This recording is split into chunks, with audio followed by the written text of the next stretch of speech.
Inox Himachal news में आपका स्वागत है। आइए जानते हैं क्या है दिन भर की बड़ी खबरें। राजस्व विभाग ने जमाबंदी प्रतियों के शुल्क में वृद्धि की अधिसूचना की जारी। हिमाचल पुलिस ने नशे के कारोबार में संलिप्त कांस्टेबल को सेवा से किया बर्खास्त। धर्मपुर विधायक चंद्रशेखर का एनएच निर्माण में कोताही का आमरण अनशन जारी। प्रदेश स्कूल पाठ्यक्रम में शामिल होगा राज्य का समृद्ध इतिहास और संस्कृति। हाईकोर्ट का फैसला, आरोप पत्र दायर न हो तो पदोन्नति पर रोक असंवैधानिक। पोंग बांध का जलस्तर घटने से मंडवासियों ने ली राहत की सांस। एचपी स्कूल बोर्ड से सीबीएसई में 229 स्कूलों के शिफ्ट पर मचा बवाल। उच्च वेतनमान की अधिसूचना पर हाईकोर्ट में याचिकाएं दायर। उचित मूल्य की दुकानों, स्कूलों और आंगनबाड़ी केंद्रों पर लगेंगे सूचना बोर्ड। आइए जानते हैं अब खबरें विस्तार से।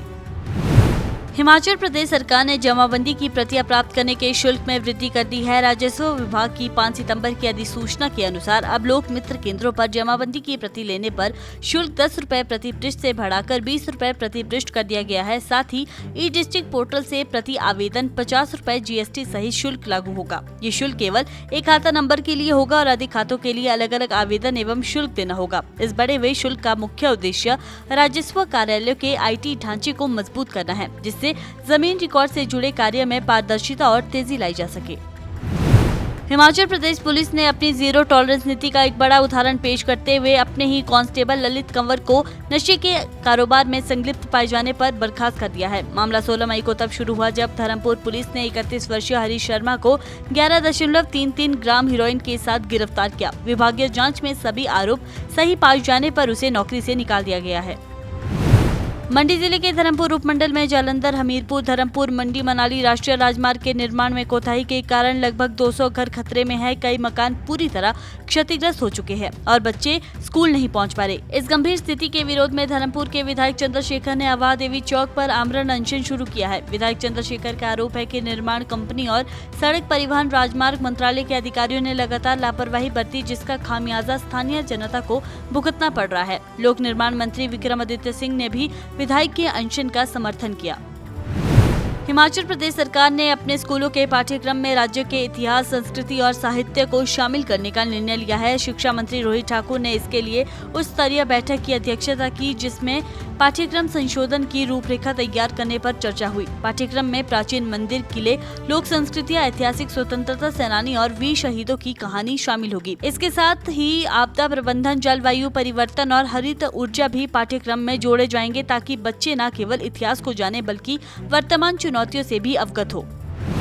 हिमाचल प्रदेश हाईकोर्ट ने एक अहम आदेश में स्पष्ट किया है कि केवल आपराधिक मामलों की लंबितता के आधार पर किसी भी सरकारी कर्मचारी की पदोन्नति नहीं रोकी जा सकती, खासकर तब जब उस मामले में अब तक कोई आरोप पत्र दायर न हुआ हो।